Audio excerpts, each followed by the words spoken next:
Hola, ¿qué tal? Un saludo y bienvenidos una semana más a Biblioteconecta, este programa en el que, bueno, pues todas las semanas traemos un nuevo tema de interés, creemos, para el mundo de las bibliotecas, de los bibliotecarios y también de todos aquellos que quieran visitarnos y pasar a pasar por nuestras dependencias, por estas bibliotecas, porque lo hemos dicho muchas veces, es un programa que hacemos desde las bibliotecas, pero no solamente para las bibliotecas. Y no me enrollo más, que luego me decís que hablo mucho en las presentaciones. Un saludo desde la Biblioteca de Montijo, José Antonio Teodoro, y acompañados hoy también, pues como siempre, por Marta García de la Biblioteca Universitaria Camilo José Cela. Hola Marta. Hola, buenas tardes, buenos días a todos. Pilar Uguina Dependiendo desde cuando la... nos oigan, claro. de donde nos oigan. Pilar Uguina desde la Biblioteca Luis Martín Santo de la Villa de Vallecas. Hola Pili. Hola, buenas a todos. Y también, por supuesto, con Yolanda Vallejo desde la Red de Bibliotecas Municipales de Cádiz. Hola Yolanda. Hola, yo voy a decir como en el show de Truman, buenos días, buenas tardes, buenas Buenas noches, noches. y ya está, porque aquí no hay quien se aclare a la hora que grabamos, a la hora que hacemos los Que directos, emitimos. No, porque bueno, en sabemos, la, fin, la magia de estas redes sociales es que, aunque se emita el programa, sí, ¿sabéis? En sí, la riguroso magia directo, borrar, la magia borrar. luego también se puede visualizar o se puede escuchar a cualquier hora del día. Y bueno, nos habíamos quedado podríamos decir que la mejor pata del banco, todavía por presentar, porque hoy tenemos, yo creo que para mí por lo menos es un placer enorme contar con Pedro Simón, el escritor, periodista, con una trayectoria importante en estos últimos años. No sé si va a sonar a peloteo, pero es que es cierto, porque su último libro, Los Incomprendidos, creo que es una de las maravillas de este año, de este 2023. Y para hablar, pues, sobre todo sobre ello, pues estamos aquí con el autor, con el protagonista. Ya digo, para mí es un honor tenerte aquí, Pedro.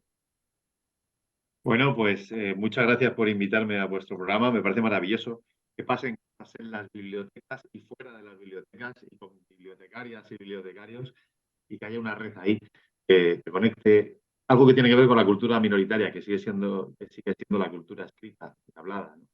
Porque frente al cine y frente a la cultura audiovisual, pues bueno, pues sigue siendo algo marginal si lo comparamos en cifras. Pero bueno, muy contentos aquí de contaros lo que queráis. O sea, que yo creo que mejor me vais haciendo preguntas o vais tirando vosotros la caña y yo os voy contando. Pues mira, si te Se puede parece, contar por lo menos. empezamos por el principio, que es la mejor manera de empezar las cosas. Nosotros, sabes que una vez al mes solemos tener un escritor en nuestro programa, porque a la gente es verdad que cuando lee una novela, cuando lee un libro, después le gusta ponerle cara a la persona que lo ha escrito. Entonces, también eso fomenta pues esas redes que tú decías y sobre todo fomenta la lectura y el conocimiento. Y no solo a todos los autores que nos han visitado le empezamos haciendo la misma pregunta. ¿Tú qué querías ser de chico? ¡Ay, qué bueno! Pues mira, lo primero que te tengo que decir es que la palabra escritor, y ahora te contesto, me suena muy grande. Porque me recuerda a gente a la que yo admiro mucho, como John Steinbeck, o como Cormac McCarthy, o como Ignacio Aldecoa, o Ferlosio, o Carmen Laforet, o Agatha Christoph, gente así, ¿no? Entonces, uno no se atreve a ponerse esa misma etiqueta. Me siento más reportero, un reportero que de vez en cuando escribe novelas, pero bueno, lo aclaro porque me parece de ley. De pequeño quería ser, os vais a partir de risa, quería ser o torero o papa de Roma, no papa de papá, o torero o papa. Me debatía entre esas dos cosas. Pero sí que recuerdo que la pulsión de escribir empezó muy pequeño. Tenía yo 9 años o por ahí, y ya escribí como una especie de cuaderno, una historia. Que quiero recordar que era una historia, era algo así como de un pastor que se llamaba Sebastián, era atacado por unos lobos y salvaba las ovejas gracias a unas palomas que venían y tiraban piedras desde el pico a esos lobos. Una historia así. Una historia que mi madre con buen criterio trituró y tiró a la chimenea, pero que está manuscrita y alguna vez le pregunté por ella y me dijo, no, si la tiré. Pero ese es el primer vestigio que recuerdo relacionado con la pulsión de la escritura. Y también, por completar un poco tu respuesta, el primer recuerdo que tengo con la pulsión de la lectura, que te diría que fue con La Regenta. Cuando hablo de la pulsión, me refiero a sentir fiebre con un libro, a no poder parar de leerlo. Me pasó con La Regenta ya cuando tenía 16 años o por ahí. Fue un libro que me fascinó y que he releído mil veces y que siempre suelo tener a mano. Sí, yo creo que Fermín de Paz también tenía esa pulsión en la regenta, ¿no? Y más pulsiones de otro tipo. Es A mí me ha curioso, hecho gracia porque me pasó lo mismo, precisamente con la regenta. Lo mismo en el Qué instituto. bueno. Mm, Es curioso iba a esto, decir ¿verdad? Los que libros que mandan. Sí. Tengo dos hijos, uno de 19 y uno de 16 años. El de 16 está haciendo bachillerato. Y el año pasado, yo entiendo que tiene que ser muy complicado ser profesor de literatura o de lengua.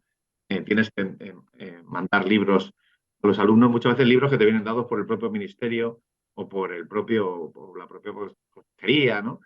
Y, claro, el año pasado uno de los libros que les obligaron a leer era La Tribuna, de Emilia Pardo Bazán. Yo le metí mano al libro, me pareció un libro, me pareció un rollo. O sea, Emilia Pardo Bazán tiene libros maravillosos, pero ese en concreto parece el típico libro que yo le daría a alguien para que no se aficionase al leer. Entonces, Ese debate entre el canon, la mm, obligación de leer, el placer de la lectura, lo hemos tenido aquí muchas veces. Como yo tengo y una lo opinión, seguiremos teniendo. sí, porque Que además yo tengo una opinión totalmente contraria a la vuestra, o sea, cuando se estudia literatura, el canon es el canon. Eso es como no, estudiar no, matemáticas y que las tablas de multiplicar. estoy de acuerdo, Pero pero dicho esto, estoy de acuerdo contigo, que Pardo Bazán tiene muchas mejores obras y que no hay que mm, obligarle a leer. dejemos que los chavales elijan 10 obras dentro del canon. Por lo menos dentro del canon hay bueno, decenas de obras que podrían dar este canon de una obra literaria del 19, que es una mujer, etcétera. Todo eso me parece bien. Pero no sé, yo lo digo porque creo que desanima, ¿no? Y en un tiempo como el actual, en el que se editan, creo, al año 60.000 libros, o sea, una auténtica, cada semana hay novedades que entierran a las novedades de la semana pasada. Pues yo creo que habría que hacer un esfuerzo por ponerles a los chavales como si son las instrucciones del Bisolbón, ¿sabes? Como si es el prospecto del Bisolbón, pero que lean, como que lean el Marca, que lean el prospecto del Bisolbón, que lean un libro que ha escrito un youtuber. Ya sé que el canon tiene que estar ahí, ¿no? Pero vayamos al canon cuando hayamos hecho la gimnasia, algo que nos gusta. Pero bueno, esto es un debate, como tú dices, Yolanda, que daría para mucho. Esto no tiene remedio y nosotros como bibliotecarios y tú como autor, ya que no te gusta que te llamemos escritor, la obligación que tenemos es la de acercar a los lectores de alguna u otra manera a la lectura. ¿Tú fuiste niño de biblioteca o no fuiste niño de biblioteca? Yo fui niño de bibliobús. ¿Ah? Estuve Un mucho Billy tiempo Elliot, en el como Billy Elliot. mucho medio en el medio rural, hasta los 10 años o por ahí. Eh, y, y acompañaba a mi abuela. Mi abuela era una mujer que no podía ir a la escuela, pero es una de estas personas que a mí me metió la fiebre de la lectura. Curiosamente, la fiebre de la lectura, hay dos personas fundamentales que han estado ahí. Uno es mi tío, que era esquizofrénico, mi tío Agustín, y mi abuela Isabel, que es una persona que no pudo estudiar.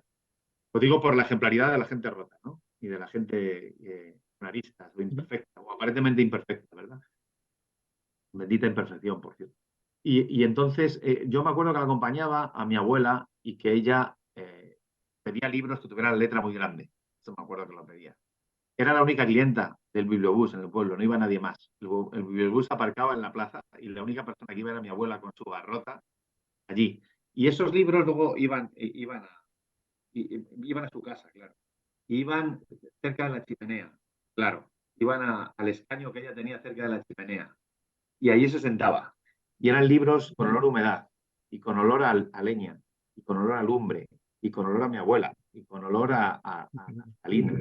Y yo he crecido con esos olores y a veces huelo un libro y parece que viajo 40 años atrás. Entonces, es que lo estuve hablando el otro día, decía, ¿cómo no leían digital? ¿Verdad? Y no tengo nada en contra del digital, como sería un estúpido. Simplemente no, que a mí no me aporta todos los placeres sensoriales que me aporta coger un libro de papel, abrirlo y leerlo. abriríamos ahí otro debate que sería eso de Otro la melón. lectura. Otro debate. Bueno, Es que ha dicho Pedro una cosa que me parece muy interesante, ¿no? Y es el poder del olor, ¿no? Cómo yo con el creo que olor se viaja. esa cita la graba Yolanda, que te la puede Yo sí que utilizar me para la otro aprendo y día. la tengo para otro programa. Pero Sí, es que sí. además es cierto, es que muchas veces no nos damos cuenta, pero el libro en papel es una exaltación de los sentidos, porque tienes la vista, tienes el Claro, olfato, tienes el El tacto. gusto El y tacto, sobre por todo supuesto. tienes el tacto, ¿no? Que es una cosa todo. muy sensorial. Yo me estoy poniendo ahora como muy... Sentimental y todo, vamos. Bueno, seguí vosotros. Bueno, es así, ¿eh? Sí, sí. Yo No, que leía una realmente se autora, pegan dos viajes, en la lectura leía del una libro, la historia que te quiera contar y todos los recuerdos que asocias a esa aventura o a ese libro, efectivamente. Mm. Claro, claro. Sí, sí, estoy totalmente de acuerdo con lo que decís. Leí una autora, que no me acuerdo quién era, eh, decía que equiparaba la lectura a la masturbación, porque decía que es un placer que se suele practicar en solitario, que tiene que ver con las manos, con la concentración, con la evocación, que en un tiempo estuvo muy mal visto. Bueno, era muy curioso, era una especie de ensayo. No recuerdo el nombre de la autora, pero me hizo mucha gracia esto. Pero tiene también mucho de exhibicionismo, ¿no? Porque esto, si no lo cuentas, no sirve para nada. O sea, que Claro, lo de la masturbación te lo queda para ti, pero lo claro, de la sí, lectura es verdad que siempre se comparte, ¿no? Porque al final, sí. bueno, y los que escribís libros y los que vendéis libros, sabéis que muchas veces el que esté en la calle, en que la gente hable del libro, esa cosa que decimos tan mal, el boca a boca, que no es boca a boca, el boca a oreja o como se quiera llamar, es lo que más funciona, ¿no? Sí, fíjate, yo creo que un libro puede tener una extraordinaria campaña de marketing. Ayer estuve discutiendo con una editora de Planeta sobre lo obvio, ¿no? Sobre el último premio Planeta, pero bueno, una discusión apasionada. No, yo entiendo, ¿no? Que el negocio se mantiene si se venden libros, no somos tan estúpidos. Y está bien que sea así, ¿no? O sea, está bien que sea así. Pero bueno, estuvimos hablando de esto. Y lo que quería decir es que, bueno, puede haber detrás de un libro una campaña de marketing brutal, puede haber mm, mucha gente moviendo por redes tu historia y eso está bien y eso ayuda al libro, ¿no? Eso yo creo que da un punto de partida muy bueno al libro. Pero al final el libro es como un hijo, se tiene que defender solo. Llega un momento que tú le acompañas, pero se tiene que defender solo. Y el buen hijo, el buen libro es ese que hace hablar bien a la gente cuando tú no estás. Y ese boca a orejas es el mejor marketing. La mejor marquesina, la mejor publicidad en la radio es que tú luego le digas a Pilar, oye, me he leído este libro, léetelo. Que Pilar lo lea, pues, que se quede fascinada y diga, voy a regalar a mis dos amigas porque tienen el cumpleaños la semana que viene y no hay mejor. Y que de ahí vaya saliendo una especie de estafa piramidal con la cual el autor, que es el autor, embauca a mucha gente. Por eso yo soy muy, no soy reacio a de promoción, sería un estúpido, ¿no? Hago todo. Desde cuando me llama Francino o Alsina para ir a su programa, a una revista, unos universitarios que están en primero de carrera. Hago absolutamente todo, si me lo permite mi tiempo. Pero, pero sí que creo, siempre digo que los libros se tienen que defender solos. Tú los acompañas, pero el libro se tiene que defender solo. Si el libro es un truño, Y es que al final, esa cadena no va a prosperar. Si el libro es bueno, se acaba abriendo claro, mucho más mercados. es que al Aunque esté final muy si el libro, tranquila la si el selva y libro, aunque haya muchos mosquitos ahí alrededor, se acaba abriendo camino.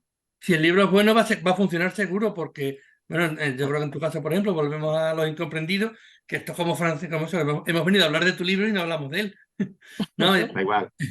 no, digo que como creo yo, por ejemplo, en mi caso, bueno, mis compañeros lo saben, mucha gente lo sabe, no suelo leer la sinopsis de un libro, yo suelo cogerlo por la portada o por algún comentario que me llegue. En tu caso, bueno, pues fueron los comentarios que había leído, pues no sé si fue en Facebook, Twitter o demás, si había leído muy buenas referencias y me llamó la atención, lo estuve leyendo. Y es que efectivamente, si la historia es buena, va a seguir funcionando, porque de hecho cuando viene la gente a la biblioteca y te piden, recomiéndame un Claro. libro, voy directamente a la estantería y si Bueno, está libre, José, pues lo pidas, ¿no? perdona que te diga y te lo digo siempre, te acabas de cargar en una misma frase dos preceptos bibliotecarios. El primero, cojo los libros por la portada. No, señor, no es la portada, es la Sí, cubierta. por la cubierta, vale, pero todo el mundo me entiende con la portada, Jolines. Te he entendido perfectamente, José. Y si no, por la tapa. Vamos, Digo, dice, Por el yo Claro. no color, sé de qué por va el el libro. color. Me gusta y ya está. Deme el libro claro, rojo, ¿no? porque Yo me creo, gusta que me Tiene, sorprendan. A mí me tiene gusta llevarme la cubiertas muy yo, sorpresa. bonitas. Pedro tiene cubiertas muy todo, bonitas, ¿eh? yo estoy muy obsesivo con las portadas. Se lo he dicho a gente, digo, les he dicho que creo que hacéis las peores portadas de la historia de las editoriales españolas. Y entonces me obsesiono mucho digo, mira, me basta con que se parezcan a las de Seis Barral, por ejemplo, ¿sabes? Ese blanco y negro más austero, un poquito de sociedad, algo por ahí, ¿no? Y, y lo decíais antes, y yo creo que el bibliotecario, el librero, de algún modo son como farmacéuticos. Tienen Sí. algo de psicólogo, pero también son farmacéuticos, ¿verdad? Alguien viene, Me duele mi hijo muerto, ¿qué me das? ¿Qué libro me das? Me duele mi separación con mi pareja, ¿qué me das? Me duele una sobrina que está muy insegura y tiene 16 años, no me puede recetar. Y a mí eso me parece fascinante, ¿no? Esta posibilidad de ayudar a la gente con esa farmacopea de letras y papel que tenéis ahí detrás. Y lo Y que es, y lo que es todavía voy a más. Es verdad que se nos ha comparado muchas veces con las boticas, con los boticarios y con lo demás, pero yo siempre lo digo medio en broma, medio en serio. A este país lo peor que le pudo pasar en la historia reciente es hacerse un país aconfesional y que cerrar los institutos frenopáticos, porque también aguantamos nosotros lo que antes iba la gente a contarle a los curas y lo que hacía antes la gente sí, en los también, manicomios. también. Es verdad, es verdad. Esto Sí. lo creo, lo creo. Así que un poquito de eso tenemos. Pero Creamos siguiendo, el ambiente, o sea, realmente con el silencio, el sitio tranquilo, llama a que cada uno venga a hablar de su libro en todos los sentidos. Ya Claro. has pero hablado. Pedro, Venga, Dime. dale. ¿cuándo decides tú voy a escribir un libro? Además de esa historia Sí, está tan del cabrero. bonita. Pues mira, hay un libro, el primer, o sea, yo bueno, he publicado 9 libros míos. Novelas de ellas son 3. Hmm, Luego hay 2 o 3 ensayos más de corte periodístico y luego hay recopilatorios de reportajes. Digamos que la primera novela sale en el año 2015 y se titula Peligro de derrumbe. Esa novela la escribí porque tenía una necesidad, acordaos de la crisis, ¿no? Estaban sucediendo cosas devastadoras, a todos nos ha pasado, que no perdió trabajo, conoció a gente que lo perdió, le pasó por encima, gente que se quedó sin casa, bueno, auténticos dramas. Yo conocí muchos dramas. Hice muchas series de reportajes entonces de, bueno, de historias por España, con historias, por ejemplo, con la calle Perafita, que era la calle con más desahucios que había en toda España. El pueblo con más caro, que era Espera, un pueblo en Cádiz, en su época, ahora no sé cuál será, etcétera, ¿no? Y ahí había historias devastadoras. Y yo vi que ahí había una materia prima muy interesante. Y de ahí salió Peligro de derrumbe, que es una novela sobre personas buscando un empleo. Y cada una tiene una circunstancia muy diferente y las 8 necesitan ese trabajo, ¿no? Digamos, esa fue mi primera necesidad, contar algo que me estaba levantando ampollas y que yo veía todas las semanas, ya no solo en mi entorno, sino también en mi trabajo. Y eso lo escribí combinando con el periódico, me levantaba a las 5 de la madrugada a escribir y luego allá a las 10 de la mañana me iba al periódico. Adelgacé 5 kilos, 6 en medio año y dije que nunca más iba a escribir así un libro y así ha sido, porque los demás libros lo que he hecho es coger una excedencia del periódico y tirarme. Con Los Ingratos, que fue el premio primera novela, me cogí una excedencia, pero ni siquiera tenía editorial. Sí sabía lo que quería contar, pero no tenía ni editorial. Se lo ofrecí a Seix Barral, no quiso el libro, entonces decidí presentar la primera novela y bueno, entre 1.500 novelas de todo el mundo, pues solo la flauta y fue a ella. Y con Los Incomprendidos igual, con Los Incomprendidos me cogí otra excedencia, yo creo que me van a acabar echando del periódico, porque yo creo que ya van entre las 2 excedencias cuando nacieron mis hijos y entre las 2 excedencias con las 2 últimas novelas ya son 4 excedencias en un periodo de 10 años por ahí. Y entonces, bueno, y del mismo proceso, solo que sin compaginar con el periódico. Suelo escribir por la mañana siempre, de 9 a 2 aproximadamente. Suelo escribir con el volumen de radio clásica al 3 o al 4, no más alto. ¿Se consideraría eso un TOC, Pedro? ¿Qué? ¿O Sí, no? seguramente. Algo que me interesa encender 3 o 4 velas. Aunque haya un sol radiante, me gusta tener encendidas unas pequeñas lámparas que tengo en el salón, porque me dan calidez. Y cada hora voy parando, tapo el reloj del ordenador con un papelito porque no me gusta saber la hora. muchos TOC, Y ¿eh? Muchos TOC. sí, sí, sí. Cuando me dicen, ¿tú escribes? Y ¿estás escribiendo? Digo, no. Y luego cuento todo esto y la gente se parte de risa. Entonces, solo eso, ¿no? Y luego en la cocina, de casa, pues voy colocando papeles, ¿verdad? A medida que voy discerniendo cosas y capítulos. Y ahora mismo, con la siguiente novela que estoy escribiendo, me acerco porque lo quiero enseñar. Va más Esto o es menos. primicia, ¿eh? Primicia Sí, total, sí. eso es lo que te iba a Primicia, decir. una exclusiva para Biblioteconeta. Esto es lo que tengo aquí puesto en la pared de la cocina. cada tira de papeles que veis es un Sí. capítulo y luego hay, bueno, consideraciones varias, bueno, una especie de esquema que voy a ir rellenando Qué y bueno. poco a poco se va completando y cuando eso ya está completo, pues ya crees que tienes la novela, ¿no? Voy ahora mismo por el capítulo 3 de la nueva novela, pero son 14 capítulos y bueno, ahí vamos, sufriendo. Y me he levantado a escribir a las 6 y pico, a las 11 lo he dejado porque tenía que trabajar para el periódico y procuro escribir entre 4 y 5 días por semana también y Y nada más. ya tienes entonces el esquema, antes, no sé si lo tienes ya antes de empezar, que son 14 capítulos, o sea, lo tienes ya todo programado y todo No, bien bueno, ya trenzado. sabéis, siempre se habla de que hay escritores brújula y escritores mapa, ¿no? El escritor mapa es el que lo tiene todo muy claro, el que sabe, antes de ponerse a escribir, sabe lo que pasa en el capítulo 1, en el 2, en el 3, en el 4, todo, lo tiene clarísimo y no se sale de esa hoja de ruta. El escritor brújula es ese que va un poquito más intuitivamente moviéndose, ¿no? Yo te diría, si tuviera que decir, bueno, yo creo que nadie es 100% brújula o mapa, Sí, claro. pero yo si tuviera que decir, yo creo que soy 70 mapa y 30 brújula. Ajá. Y sí que necesito que haya unas mínimas piedras de pulgarcito antes de sentarme a escribir, que me ayuden. Y con esas mínimas piedras me voy animando a escribir los 3 primeros folios. Y con esos 3 primeros folios me van saliendo otras piedras que voy depositando en eso que os he enseñado. De tal modo que, por ejemplo, ahora tengo muy claro cuál es el capítulo 13 y el capítulo 14. Tengo muy claro el capítulo el 7 y el 8.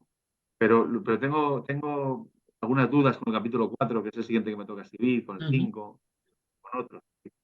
Pero todo esto se Total, va que llenando. De esto es como si de tal- estuviera estudiando oposiciones y dice, me sé el 34, el 35 y al claro. 32 le tengo que dar otra vuelta, ¿no? De hecho, tengo escritos, yo espero esta semana acabar el capítulo 3. Bueno, lo siguiente que voy a escribir es el penúltimo capítulo. Porque lo tengo muy Hoy, claro, porque me lo quiero sacar de dentro y porque sé que va a ser como un faro en la novela. El resto va a hacer que yo me vaya acercando a ese capítulo. Que yo vaya poniendo muchas cosas en el capítulo 4, en el 5, en el 6, en el 7, en el 8, en el 9, en el 10, en el 11, en el 12, que tienen que ver con el capítulo 13, que es el penúltimo. Entonces Entonces, jugamos con esa eso, sería ¿no? la rutina, o sea, realmente no lo escribes de forma lineal, sino que lo divides por capítulos y dependiendo un poco, qué bueno. Escribo, lo que primero escribo es lo que tengo muy claro, lo que me está hinchando las venas del cuello, lo que me está, lo que me está haciendo que no duerma.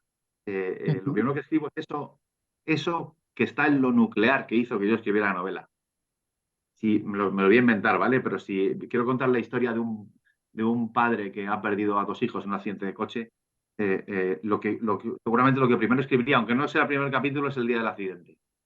Ya. O cómo se sintió el padre justo después de ese accidente. Ese capítulo sería el primero que escribiría. Y lo dejaría ahí, que a lo mejor sería luego el capítulo 8, el 7, el último o el que fuera.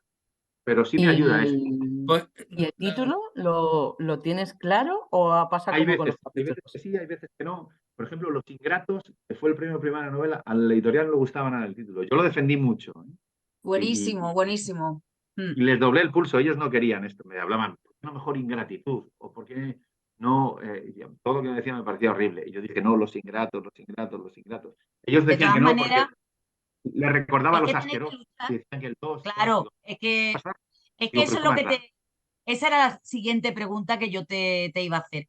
Porque es cierto que tú tienes la labor de escribir, es una labor solitaria, por mucho que tú estés conectado con el mundo, pero es una labor que tú haces solo y de pronto lo llevas a una editorial y aquello parece que es que te lo van a violar o te lo van a manosear por todas partes. Y lo que tú llevabas dentro, ahora viene un editor literario que parece que es el que más sabe del mundo mundial y te lo quiere cambiar todo.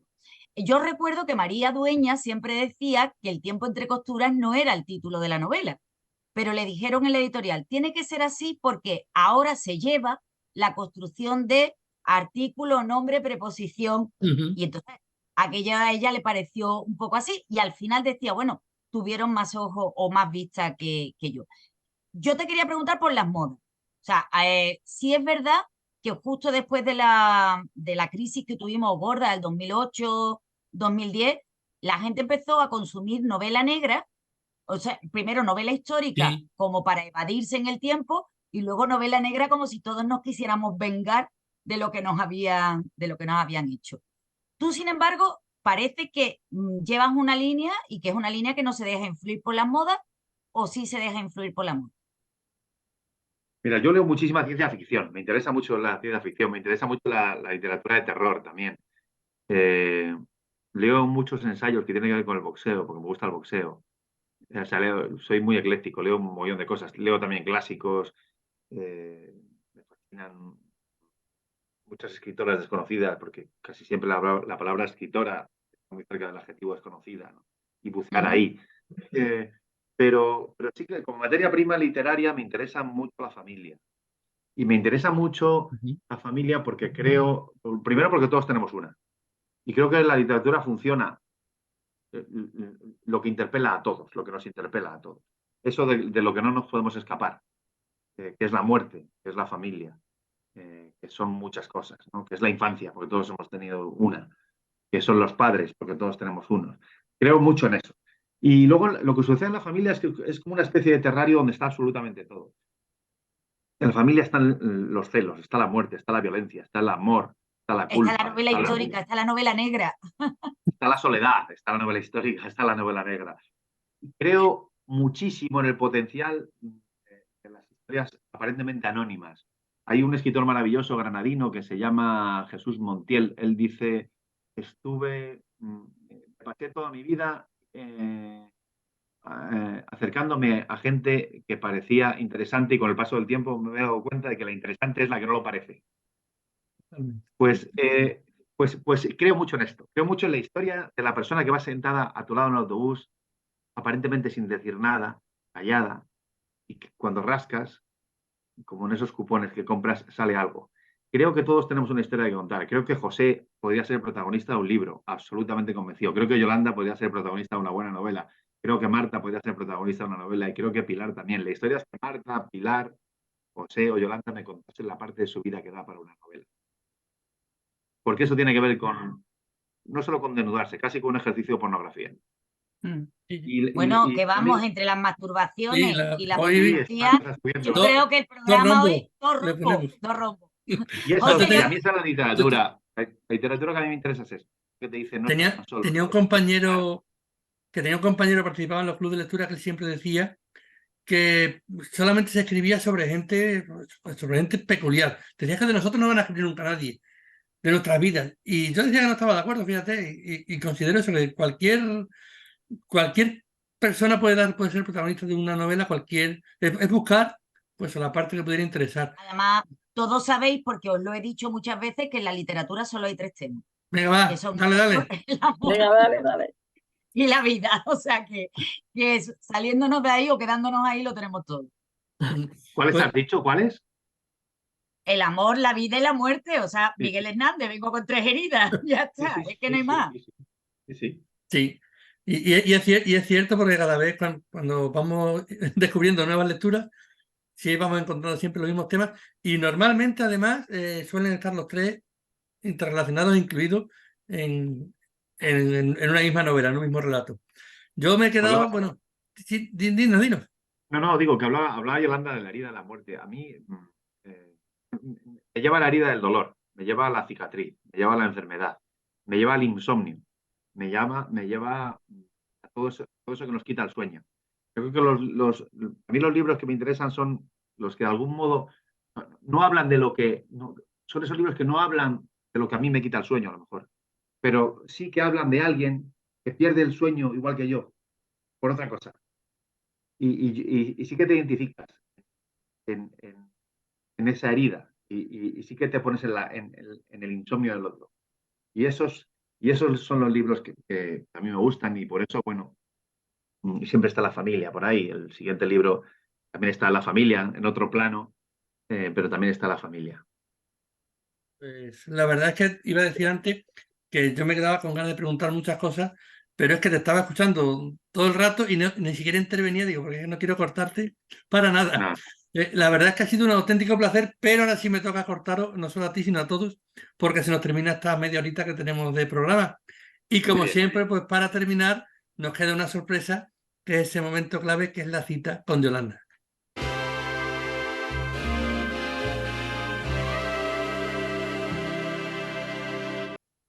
Y la cita de hoy pues tenía que ser obligatoriamente de Pedro Simón, además de Los Ingratos, de ese libro del que habíamos estado hablando antes, al que le quisieron cambiar el título y no lo consiguieron.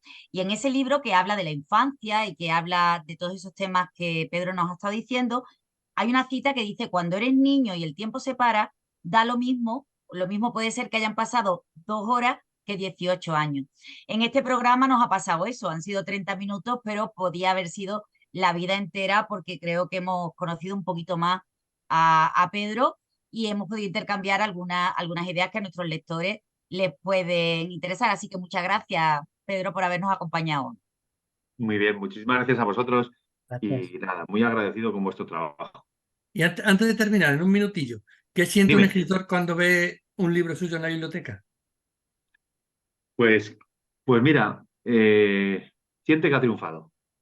Este para mí es un triunfo. Cuando llegas a la cultura popular y a la cultura, yo vivo en Carabanchel, cuando llegas a la cultura de la gente que no se puede gastar 19 euros, esto para mí es el gran triunfo, esto. Y además hay otra cita tuya y hoy, fíjate, doble cita que dice, cuanto más gastados tu libro, más vivo parece, ¿no? Pues ya está, ahí tenemos lo que queríamos decir. Muy bien. Muchísimas gracias, chicos. Nada, muchísimas gracias a ti Un por placer. regalarnos Gracias a tu ti. tiempo y que tengas muchísimo éxito en esa nueva novela que ya vamos a esperar a que salga porque estaremos deseosos de poder Muy también bien. leerla y de poder disfrutarla. Y Y- sí, dime. No, te decía que nada, que aquí me tenéis para lo que queráis, cualquier cosa que necesitéis. Yo encantado de estar con vosotros. Muchísimas gracias. Y a los demás, pues nada, nos vemos en 7 días aquí en una nueva cita en Biblioteca Conecta. Hasta la próxima. Hasta luego. Hasta Hasta luego. luego.